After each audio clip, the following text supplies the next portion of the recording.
죄사함의 비밀, 이 제목으로 은혜를 나누기를 원합니다. 우리가 1장 7절부터 2장 2절까지 읽었지만 온통 죄란 단어로 가득하죠. 총 8번 죄, 헬라어로 하마르티아입니다. 하마르티아는 너무 많이 나오기 때문에 이 단어는 기억하는 게 좋습니다. 구절구절 이렇게 하마르티아, 죄라고 얘기합니다. 우리가 신앙생활 할 때 하나님 다음으로 많이 언급하는 단어가 이 죄라는 단어 같아요. 죄. 죄인된, 죄 많은, 제가 죄를 범했습니다. 항상, 죄. 그러니까 우리가 죄라고 할 때 일반적으로는 그런 거잖아요. 그냥 도덕을 범한 거, 아니면 어떤 율법, 아니면 뭔가 공동체의 규칙을 범한 것을 그냥 통상적으로 죄라고 하지만, 이게 단순히 어떤 인간 사회의 게을 정도만 죄가 아니에요. 지금 죄는 하나님과 관련돼서 죄는 항상 하나님과 관련해서 중차대한 문제라는 겁니다. 그만큼 중차대한 문제로 취급을 받고 있어요. 그래서 죄를 저질렀는데, 죄를 범했는데, 죄 용서가 필요하고, 그 용서를 하나님이 해주세요. 거기 죄를 사한다, 불의를 깨끗하게 한다, 화목제물, 이 제목들이 전부, 그러니까 이 구절들이 전부 뭐냐면, 하나님과 관계성에서의 죄라는 걸, 보면 공동체적인 죄인데, 공동체에서 벌어진 죄인데, 지금 하나님이 여기에 관여하고 있고 개입하고 있어요. 그거 관련된 죄로서 이렇게 중차대하게 지금 취급을 합니다. 실제, 우리가 구약 율법을 보죠. 구약 율법을 자세히 분석해 보면은, 보통 우리가 도덕법, 아니면 십계명 같은 거죠. 아니면 뭔가 사회관계법, 가난한 자에 대한 거, 이런 것들. 근데 그것보다 더 압도적으로 많은 게 사실은 의식법입니다. 의식법. 의식법이란 게 뭐예요? 제사제도. 제사를 어떻게 드려라 이거죠. 정결 같은 거. 어떻게 정결해야 된다. 그리고 음식 관련 같은 경우도 해가지고 의식법 같은 경우는 직접적으로 하나님과 관련성에서 벌어지는 그것이 압도적으로 많은 부분이 죄와 관련됐다는 겁니다. 그래서 오히려 죄보다는 부정이라는 표현이 더 좋아요. 부정하다. 그러니까 왜냐하면 거룩하신 하나님 앞에 나아가는데 더러워요.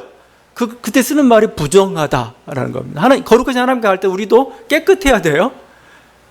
그래서 죄를 지었다. 이런 것은 부정하다. 부정한 자는 하나님 앞에 설 수가 없죠. 이 부정이라는 게 얼마나 강력한지. 그러니까 죄라고 할 때 일반적인 도덕적인 죄만이 얘기되는 게 아니라는 겁니다.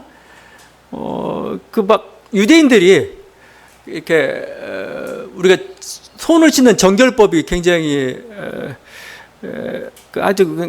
정결법 굉장히 철저히 행합니다. 정결법을 왜 손을 씻느냐? 밥을 먹기 전에, 음식을 먹기 전에 손에 죄가 묻어 있을까 봐 그래요. 이방인들 아니면 세상 속에 가다 보면 죄가 어느 순간에 묻어요. 묻은 죄를 먹으면 죄가 내 안에 들어오는 거예요. 그래서 봐요. 이걸 씻는 겁니다. 손을 씻어가지고 죄가 들어오지 못하도록 하는 조치가 바로 이 정결법입니다. 유대 지역을 가게 되면은 성전도 우리가 성전 자리도 보고 뭔가 회당도 보기도 하고 유대인의 거룩한 곳을 보기도 하는데 항상 공통적으로 그 앞에 항상 있는 게 뭐가 있냐면은 정결 욕조가 있습니다. 미크베라고 하는데 정결 욕조가 있어요. 조그만 우리 세례 원조입니다. 세례 원조인데 조그만 목욕통 같은데 아니면 크게 지어놓기도 하고 하는데 지금도 이슬람인들도 그렇죠. 자기들 예배 드리러 이렇게 들어갈 때 그 앞에서 항상 손발을 씻는 그 정결소 같은 게 있잖아요. 그것처럼 아예 그냥 몸을 담그는 정결 욕조가 있습니다. 굉장히 특이해요. 광야에 있는 사막에 있던 쿰란 공동체라는 그것도 제일 중요한 게 이 정결 욕조입니다. 마사다른 그 높은 그곳에도 정결 욕조가 있어요. 그냥 목욕탕 정도만이 아닙니다. 항상 신 앞에 자기를 씻는 경건 의식이죠. 신을 만나려면 죄를 씻어야 된다는 거죠. 거룩한 존재 앞에. 그러니까 하나님과 죄는 아주 밀접하게 지금 연관돼 있어요. 왜 이렇게까지 연관돼 있을까? 그걸 그 이유를 좀 알아보려면, 물론 하나님 명령이니까 뭐 그렇다 하겠지만, 좀 우리가 원시 종교에서 좀 지혜를 빌어와야 돼요. 원시 종교가 어떻게 형성돼 가는가를 좀 보게 되면은 하나님과 죄와의 관계에 뭐가 중요한지를, 왜 중요한지를 좀 깨닫게 돼요. 종교라는 것, 신이라는 존재는 어떻게 생긴 거냐?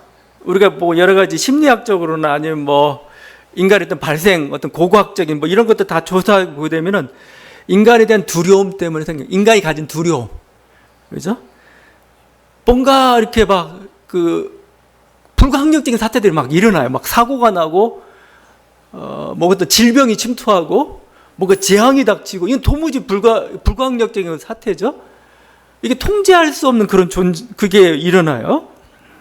그리고 어떤 안전에 대한 욕구도 있잖아요. 안전에 대한 욕구. 내가, 그래서 여기서 좀 잘 이렇게 해보고 싶어요. 그러니까, 또 동시에 인간도 동물인지 가장 중요한 것은 먹거리에 먹을 겁니다. 먹을 거. 먹을 게 보장이 돼야 내가 살아요. 근데 항상 먹을 게 잘 보장이 안 되고 그런 여러 가지 상황들이 발생하게 되죠. 자, 그때 그들이 생각하게 됐던 것, 그들이 의지하게 됐던 게 바로 하나님입니다. 신입니다. 신. 그들이 그래서 신을 찾기 시작합니다. 이 불특정한 그게 아니고 이걸 주관하는 그 어떤 존재가 있고 그 주관하는 존재 앞에 잘 보여야 돼요. 그와 함께 해야 내가 안전이 보장이 되고 풍요가 보장이 되는 겁니다. 종교의 탄생은 그렇게 인간에 대한 두려움, 안전에 대한 욕구, 풍요에 대한 욕구, 이 속에서 신이 탄생을 해요. 탄생을 하고, 바알 종교라는 게 결국 바알 종교가 뭡니까? 가장 원색적인 모습인데 결국 풍요의 신이에요. 바알을 잘 믿으면 우리들에게 농사를 보장해줘. 그래서 우리 삶을 안전하게 해줘. 풍요롭게 해줘. 이렇게 되는 거죠. 자, 그래서 이 신이 그 모든 걸 주관하다고 믿기 때문에, 생각하기 때문에 신을 노엽게 하면 안 됩니다. 신을 노엽게 하면 돼요. 그래서 나온 게 터부입니다. 터부. 금기시죠. 금기시. 이건 안 돼. 이렇게 하면 신이 싫어해. 이런 것들이 막 생기기 시작합니다. 그래서 뭐 신성한 곳에 함부로 가면 안 돼. 더러운 손으로 터치하면 안 돼. 신이 싫어하는 부정한 짓 행하면 안 돼. 이런 것들이죠. 이게 통칭 죄가 되었던 겁니다. 죄가 되었던 겁니다. 근데 죄라는 게 여기서만 그친 건 아니죠. 여기에 이제 막 우리 인간 생활에서 막 매우 중요한 것들 있죠. 성과 관련된, 성도 굉장히 중요한 어떤 인생 생활에 관련된 것, 성과 관련된 것, 아니면 공동체에 넣어도 중요한 산물들, 아니면 공동체에도 꼭 지켜야 될 규칙은 뭐요? 이제 죄의 목록에 들어가게 되고 이게 신성화됩니다. 신성화돼요. 예? 왜냐면 그냥 지켜도 되고 안 지켜도 되는 게 아니고 너 이거 안 지키면 신의 벌을 받아. 이렇게 된 거죠. 그래서 아주 그냥 신성화시켜 버립니다. 이렇게. 절대적 강제 조항이 되는 거죠. 그러니까 결국 이 죄라는 건 뭐냐 이거죠. 결국 인간이 가진 어떤 두려움의 해소, 아니면 안전과 어떤 풍요 욕구에서 비롯되었다라고 이렇게 할 수가 있습니다. 그래서 죄는 생명하고 직결이 돼요. 실제 그래서 우리의 진짜 물질적 생명하고 직결되는 게 죄예요. 죄의 길을 가면 너 죽어. 이겁니다. 망해입니다. 망해. 의라는 건 뭐냐? 정의라는 건 뭐냐? 정의라는 것도 역시 우리의 생명과 관련되어 있습니다. 정의를 행해야 안전합니다. 내 존재란 자체가 안전하고 내 생명 자체가 정의를 아모스는 그렇게 표현하지 않아요? 공법을 물같이, 정의를 하수같이 물에 비유합니다. 물, 정의나 공법을. 왜냐하면 이걸 지켜야 살아요. 이걸 지켜야 풍요로워요. 이렇게. 지금 그런 거죠. 이게 어떤 죄에 대한 어떤 규정들입니다. 그래서 우리가 죄를 너무 두렵게 생각할 필요도 없겠지만, 하여튼 그것도 또 무시할 것도 아니죠. 무시할 것도 아니지만 하나님께서 왜 죄를 규정하고 죄를 이렇게 좀 엄하게 대하시는가를 좀 우리가 좀 이해를 좀 했으면 좋겠습니다. 결국 우리 생명 때문에 그래요. 우리 생명이 보장이 되고 우리 생명이 풍요롭기를 바라고 그에 대한 조치로서 지금 주어지고 있다 이렇게 생각하면 됩니다. 지금 요한이 지금 여기서 죄를 거론하고 있죠. 죄를 거론하는데 이 죄가 이 공동체와 관련된 죄, 막연한 죄가 아니고 일반적인 죄도 아니고 개인적인 죄도 아니고 공동체적인 죄를 언급을 합니다. 지금. 근데 공동체적인 죄에 하나님의 치유 아니면 하나님의 어떤 정화 이걸 언급함으로써 뭐죠? 얼마나 심대한가를 보여주고 있어요. 얼마나 중요한가. 그죠? 니네가 이걸 지켜야 너희 생명이 살아. 그죠? 지키지 않으면 하나님의 심판을 면치면 할 거야. 아주 격상시키고 있죠. 근데 이 죄에 대한 걸 보면은 결국은 여기서 말하는 죄가 뭘까? 이 요한 1서를 쭉 읽다 보면 결국 예수 그리스도에 대한 바른 신앙 고백입니다. 예수가 생명의 원천인데 이에 대한 분명한 신앙 고백을 갖고 있지 않다면 뭐요? 우리 생명이 풍성해질 수가 없어요. 이 바르지 못한 신앙 고백을 할 뿐만 아니라 이들이 공동체를 떠나요. 나중에 이제 사랑을 자꾸 얘기하게 되는데 공동체를 분리한 것도 사실은 죄입니다. 죄. 공동체를 떠나가지고 분리된 공동체를 이룬 것 이것도 죄고 그 다음에 이들이 밖에 있으면서 교회 안에 있는 신자들 미혹을 해요. 자꾸 미혹해가지고 자꾸 밖으로 빼내려고 합니다. 이것도 죄입니다. 지금 요한은 이게 죄라고 지금 고백하고 있고 근데 이게 얼핏 보면 단순히 교리논의처럼 보이죠? 아니요. 아니고 요한이 이걸 죄라고 규정함으로써 지금 하나님의 법정으로 끌고 가고 있습니다. 얼마나 심각한 사태인데, 얼마나 네 생명을 갉아먹는 일인데 라고 지금 보여주고 있는 거죠. 그러면 이 사람들은 이렇게 죄를 인식하지 못했을까? 아니요, 죄도 인식을 했을 겁니다. 이 사람들, 이 분리주의자들. 나중에 보면 가연설주의자 이렇게 나오기 시작하던데 이 분리주의자들 이들이 어떤 태도를 가지고 있었냐면 죄는 무섭고 힘든 거다. 그렇지만 뭐죠? 우리는 이미 예수 그리스도를 통해서 구원을 받았기 때문에 더 이상 죄인이 아니다. 그럽니다. 죄가 우리를 침범할 수가 없어. 죄가 우리 안에 거할 수 없어 라고 얘기했던 겁니다. 그게 지금 계속 반복되고 있습니다. 8절이죠.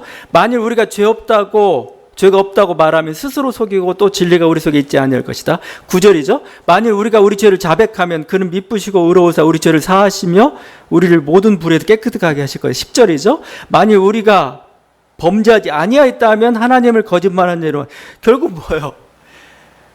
죄를 지을 수 있다. 누구도. 불신자는 무조건 죄 가운데 있죠. 하지만 신자도 죄를 지을 수 있다입니다. 그리고 지금 뭐예요? 요한은 니네가 죄를 지었다고 인정하라 합니다. 근데 이들은 인정하지 않겠다. 지금 이렇게 싸우고 있는 거죠. 여러분, 신자도 믿고 난 이후에도 죄를 짓습니다. 죄의 유혹을 해서 받고 있는 거죠. 이런 점에서 기독교 여러 이단들이 있는데 그 이단 중에 구원파가 있습니다. 구원파.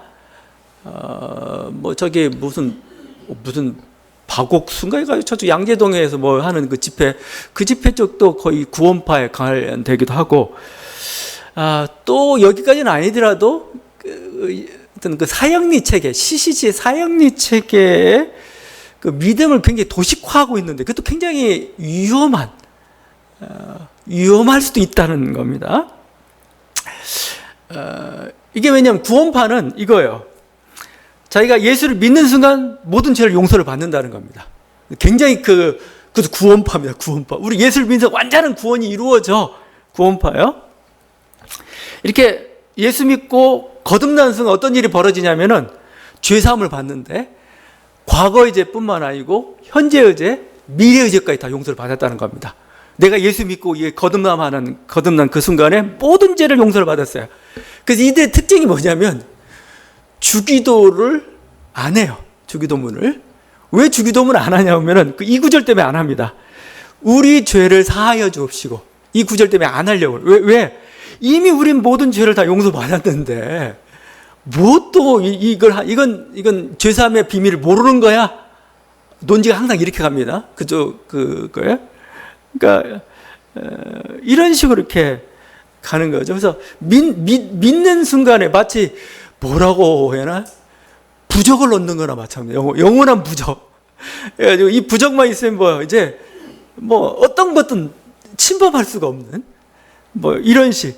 아니 우리는 천국행 티켓으로 얘기해버렸죠. 티켓. 이 티켓은 돌이킬 수도 없는 뭐 이런 거.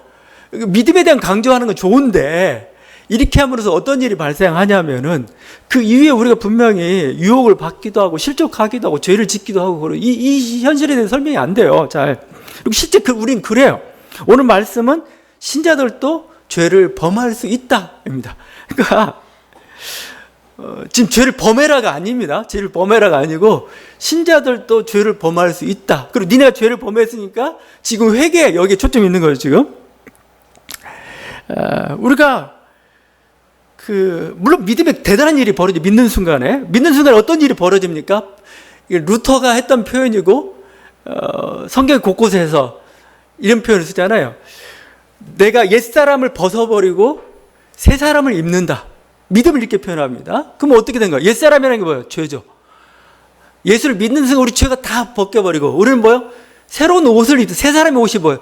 그리스도가 주신 옷을 입습니다. 우리는 깨끗한 옷을 입게 되죠. 이게 우리의 존재고 믿음이 가져다 놀라운 은혜죠. 그런데 이건 뭐예요? 시작입니다. 시작. 우리와 인간과 신자와 하나님 사이의 관계가 회복되었다 이렇게 표현할 수도 있어요. 회복. 하나님이 우리 아버지가 되고 우리가 그분의 자녀가 되는 사건이 일어난 겁니다. 자, 이것이 구원이고 이것이 영생이에요. 그런데 출발입니다. 출발. 자, 우린 살면서 또 여러 죄들의 유혹을 받고 죄를 저지르죠. 그럴 때마다 어떻게 해야 돼요? 그때마다 회개해야 되죠. 회개하고 또 죄사함을 다시 받아야 됩니다. 이렇게. 우리가 한 번 했던 그 믿음의 고백이 영원토록 우리를 무음하도록 만들지 않아요. 흠없도록 만들지 않는다는 겁니다. 한 번 했던 그 고백 때문에 나는 모든 죄를 다 용서받았어. 그게 아니에요. 다시 한번 얘기하는데 이건 시작입니다. 그러면 내 용서받았다는 표현은 뭐냐면 이제 하나님이 나와 나의 부모가 됐다는 겁니다. 하나님 나의 아버지가 내가 하나님의 자녀가 됐다는 그 가족의 출발이라고 생각하면 됩니다. 가족이 살아가면서 죄 안 짓나요? 여러 유혹에 빠지기도 빠지죠. 자, 그렇지만 이건 있어요. 내가 예수 믿기 전에 죄하고 예수 믿고 난 이후에 죄는 달라요. 경중의 저는 차이라고 봅니다. 이런 거죠. 내가 부모와 자녀 관계 형성이 됐습니다. 막 살다가 죄를 저질렀어요. 내가 노예 아니면 내가 사환 상태에서 죄를 저지른 것하고 자녀 상태에서 죄를 저지른 것은 다르죠. 뭐가 다릅니까? 노예나 이 상태에서 저지른 죄는 죽는 겁니다. 쫓겨나는 겁니다. 근데 뭐예요? 아들, 자녀 상태에서 죄를 저지른 건 뭐예요? 미안한 거죠. 아유, 부모님, 미안합니다. 죄송합니다. 제가 이렇게 살지 못했어요. 미안함이죠. 그러니까 경중은 제가 있다는 얘기는 그럽니다. 그렇다고 해서 죄는 아닌 건 아니에요. 그러니까 우린 끝까지 과정에 있어요. 그래서 끝까지 가야 되는 거. 지금 요한은 니네 아무리 자녀라고 하던데 죄 저질렀어. 빨리 회개해. 돌이켜. 근데 이들은 그걸 인정하지 않는 겁니다. 우리 한번 자녀된 순간 뭐야? 우리는 영원히 죄로부터 무음한 그런 존재가 되어 있는 거야. 그런데 요한은 갈수록 이제 경고를 합니다. 자, 모든 죄가 용서를 받지만 용서받지 못할 죄도 있다. 용서받지 못할 죄, 중대한 죄. 나중에 요한 1서 5장 16 이렇게 얘기합니다. 누구든지 형제가 사망에 이르지 아니하는 죄 범하는 것을 보고는 구하라. 그리하면 사망에 이르지 아니하는 범죄자들을 위하여 그에게 생명을 주시리라.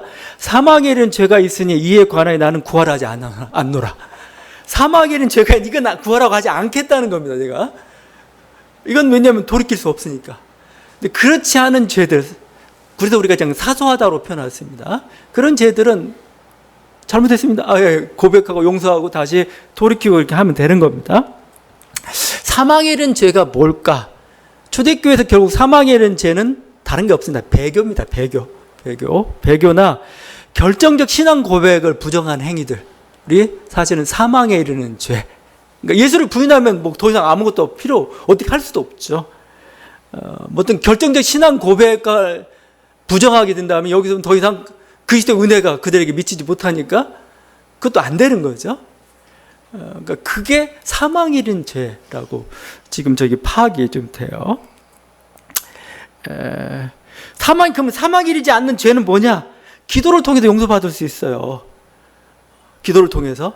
특별히 공동체의 중재, 중요합니다. 공동체의 중재를 통해서 죄를 사해 줄 수가 있어요. 지금 그래서 이 여러 가지 만일 하면서 뭐요? 니네 죄 지었어. 신자도 죄를 지을 수가 있어. 빨리 하나님 돌아가길 원하는데 왜 안 돌아와? 그러면서 정당화하는 겁니다. 우린 죄 없어 정당화하는 거에 대해 지금 비판하고 또 그걸 또 현혹하는 거죠. 지금 우리 민족 굉장히 어려운 가운데 있죠. 지금 윤석열 일당이 벌었던 그 내란이라는 죄, 죄입니다, 죄. 단순히 어떤 이게 죄냐면 이거 민족 공동체를 분열과 살상으로 지금 이끌 뻔한, 몰라요. 지금도 그런 어떤 아직도 내란이 끝나지 않았다까지 얘기할 정도로 이게 엄청난 죄를 저질렀어요. 지금 당장 눈앞에 피가 안 보인다고 해서 죄가 아닌 게 아니에요, 이거. 그냥 미리 막은 게요, 지금. 다행인. 이렇게 돼버렸어요. 이념이나 세력 간 다툼 정도가 아닙니다. 죄입니다, 죄. 한국교회는 명확히 죄라고 규정해야 되는 거고, 이들 조금이라도 미화해서는 안 되는 겁니다, 이건. 변호해서도 안 되는 건데, 한국교회가 아직도 정신을 못 차리고 있어요, 정신을. 지금, 이게 얼마나 심각한 죄고, 죄라고 규정을 해줘야 되는데, 오히려 변호해주고 있어요, 이렇게. 이건 안 됩니다. 이건 명확한 죄고, 왜, 죄 항상 궁극은 뭐예요? 이게 생명을 파괴하기 때문에 죄라는 겁니다. 생명을 파괴하기 때문에. 결국,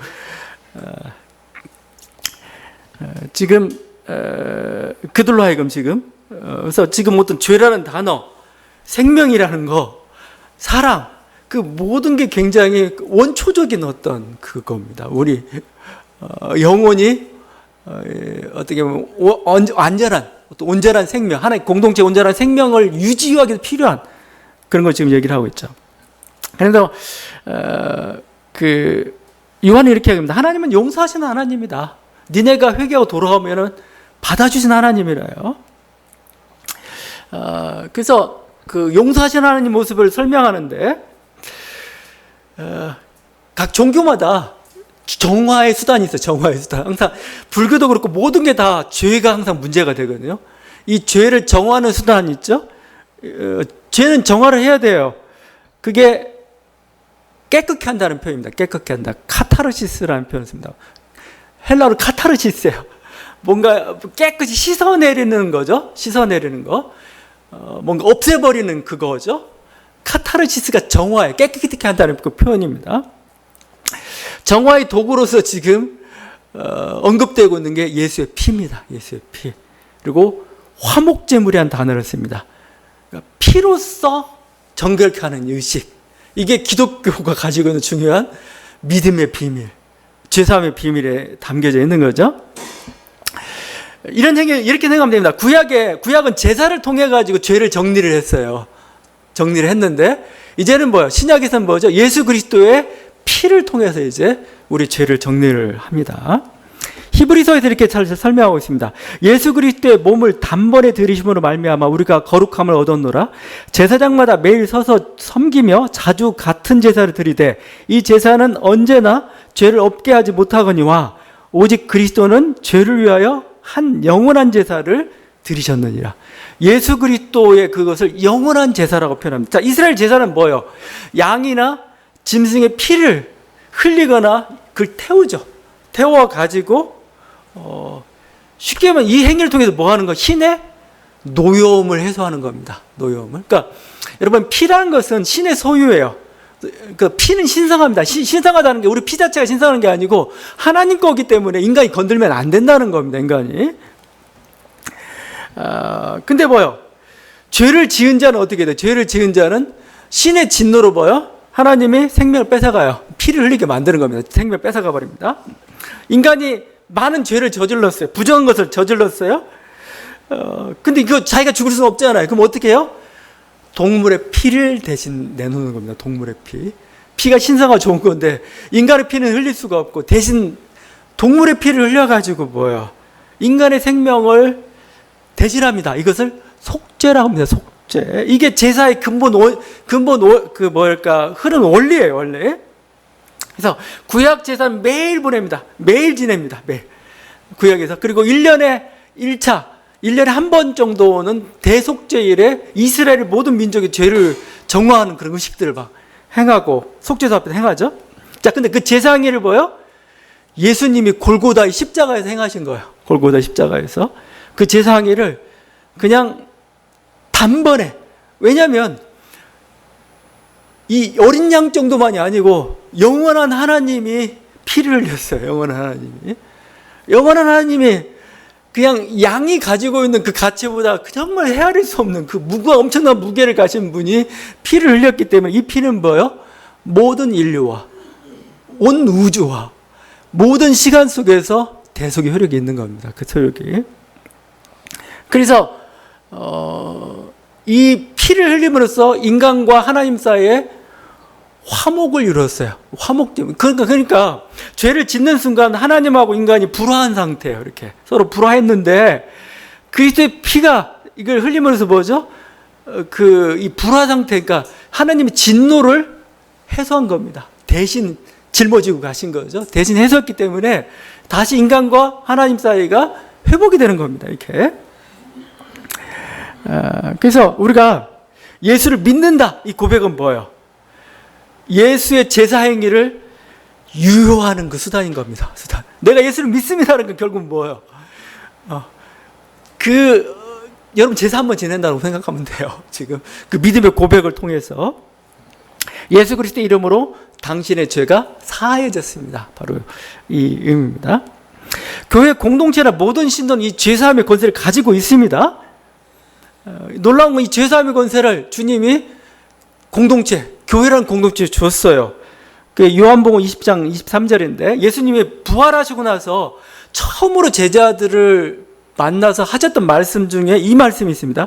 너희가 누구의 죄든지 사하면 사해질 것이요 누구의 죄든지 그대로 두면 그대로 있으리라. 예수 그리스도의 그 대속의 은혜를 그걸 교회에다 줬고 교회는 그 예수 그리스도의 이름으로 보여 이제 죄사함을 선포할 수가 있습니다. 이걸 뭐라고 하죠? 만인 사제주의라고 표현합니다. 예전엔 그 죄사함을 사제들만 있으니 그게 아니고 모든 성도가 이걸 가지고 특별히 중요한 건 교회 공동체입니다. 교회 공동체가 죄사함의 권세를 가지고 있고 죄라는 심각한 문제가 발생을 했어요. 교회 공동체가 결정을 합니다. 결정을 하고 예수 그리스도 이름으로 사해질 수 있는 선포하게 되면 진짜 사해지는 거예요. 그게 베드로에게 줬던 말씀입니다. 너에게 천국 열쇠를 주는데 네가 땅에서 매면 하늘에서 매이고 땅에서 풀면 하늘에서 풀. 이게 무슨 말이에요? 가장 중요한 것 중에 죄의 규정입니다. 너는 죄인이야. 그러니까 안 돼. 매는 거죠. 너는 회개했어. 그러니까 너는 이제 용서받았어. 이거 푸는 거죠. 땅에서 결정을 하나님께서 하늘에서 받아주겠다. 이거죠. 이게 놀라운 일이 좀 벌어지고 있습니다. 그게 화목제물이죠. 그래서 지금 얘기하는 게 우리 공동체 빨리 돌아오라 입니다. 돌아와서 너희 죄를 고백하라. 그러면은 그리스도께서 흔쾌히 그 피로써 너희를 용서해 주실 것이다. 이렇게 표현할 뿐만 아니라, 그러니까 지금 어떤 그리스도의 구원의 은혜를 꼭 화목제물만 설명하는 게 다양하게 지금 설명을 해요. 여러분이 다양한 루트를 좀 봐야 되는데. 이번엔 어떻게 표현하냐면 그리스도가 우리의 대언자라는 표현입니다. 대언자. 거기 1절인가요? 누가 죄를 범하여도 아버지 앞에서 우리에게 대언자가 있으니 곧 의로우신 예수 그리스도시다. 대언자가 있다. 이 대언자가 파라클레토스입니다. 파라클레토스. 요한복음에서는 보혜사라고 번역을 했어요. 보혜사. 우리 곁에 예수를 우리가 주님으로 모시고 생명인 예수를 모시고 있다는 건 뭐예요? 예수가 우리와 함께 대언자로서 우리 옆에 있다는 겁니다. 이 파라클레토스라는 그 단어가 재밌는데 파라가 옆이라는 뜻입니다. 옆에 나란히 이런 뜻입니다. 이런 패러슈트가 낙하산이죠. 낙하산. 그처럼 뭔가 이렇게 나란히 뭔가 이렇게 줄이 이렇게 해가지고 있는 그런 건데 그 옆이라는 뜻을 가지고 있는 거. 파라볼레도 그렇고. 예. 하여튼 그 영어의 파라가 나란히 옆에 둘레 뭐 이런 둘레는 아니죠. 옆에는 그 뜻을 가지고 있어요. 파라클레토스가 말하다는 뜻입니다. 그러니까 곁에서 말하는 자예요. 곁에서 말하는 자. 그러니까 아마 이게 변호사가 가장 적합한 그 같아요. 번역. 우리가 법정에 서거나 하나님 앞에 설 때 우리를 대신 변호해 주는 사람입니다. 나를 대신해서 나의 연약함을 아니면 뭔가 여러 가지 걸 통해 가지고 내가 유리하도록 이렇게 설명해 주고 변론해 주는 그분이 옆에 계시다 이겁니다. 그러니까 이건 보면 성령 또한 우리 그 파라클레토스죠. 그러니까 그분이 옆에 계신 것과 마찬가지다. 그분은 우리를 대언해 줄 그런 그 마음 자세를 가지고 있어요. 그럼 그분 앞에 흔쾌히 나와서 회개해야 되는 거 회개하고 제가 잘못했습니다. 돌이키겠습니다. 그럼 뭐죠? 그러면 내가 너를 위해 대신 변호해 주겠다. 네. 윤석열 일당이 회개를 안 해요. 회개를 안 해. 회개를 해야 그 영혼이 어떻게라도 구원을 받을 수가 있습니다. 근데 여전히 회개를 하지 않고 있는 이 모습, 이게 굉장히 불안한 그 상태죠. 그렇지만 아무도 그를 변호해 줄 수 없습니다. 하나님은 용서할 마음과 수단을 이미 다 준비해 놓았어요. 그러니까 빨리 돌이키는 게, 돌이키는 건 뭐예요? 회개한다는 거죠. 먼저 공동체 앞에 나와서 용서를 얘기해야 되는 겁니다. 내가 잘못했습니다. 이거 잘못했습니다. 그러고 난 다음에 뭐죠? 행동이 따라야 돼요. 행동이 따르지 않는 것은 아무런 게 없습니다. 그래서 이제 그런 어리석은 자와의 관계를 끊어야 됩니다. 그러니까 한국 교회가 회개한다고 할 때 그냥 말로만 맨날 회개라고 얘기해요. 시청 앞에 모여서 여기도 회개 집회 말만 회개하지 행동을 돌이키질 않는 거예요. 내가 권력과 내가 만몬과 뭔가 내가 거짓에 따라서 살았습니다. 그걸 회개했잖아요. 그럼 어떻게 돼요? 권력을 놓아야죠. 만몬을 포기해야 되죠. 진실로 돌아와야 되죠. 그래야 회개가 완성돼 하나님 받아주는 건데 행동이 안 따라 행동이. 그래서 계속 나오는 게 요한은 그렇게 합니다. 계속 하나님 앞에 나 회개하라. 그럴 뿐만 아니라 행동하라면 행동. 어둠의 길에 행하지 말고 이제는 뭐죠? 빛으로 나와라. 빛으로 행하라 이렇게 표현합니다. 어둠의 길에 나와서 빛의 길로 나가야 되는 거고 죄인의 길에서 벗어나서 의인의 길을 걸어야 되는 거고 불법과 거짓을 행치 말고 의와 진리의 사람이 되어야 되는 거. 이게 회개입니다. 이게. 그 회개를 하나님께서 받아주셔서 그때 죄사함의 은총을 베풀어 주는 겁니다. 내 입만 한다고 회개 소용이 없어요. 그건 없습니다. 행동으로 돌이키지 않으면은 나타나지 않으면은 회개가 아니에요. 죄사함의 용서를 받을 수가 없어요. 그건. 여러분 다시 한번 왜 죄를 이렇게 심각하게 대우하고 있는 건가? 왜 마치 신성화된 것처럼 이렇게 죄를 취급하고 있는가? 우리 생명과 직결되기 때문에 그렇습니다. 죄의 길에 서 있으면 우리 생명이 죽습니다. 근데 의의 길은 뭐죠? 우리 생명을 풍성할 뿐만 아니라 우리 공동체도 안전하게 만들어 준다는 겁니다. 이 은혜가 있는 저와 여러분 되시기 간절히 바랍니다. 기도하시겠습니다.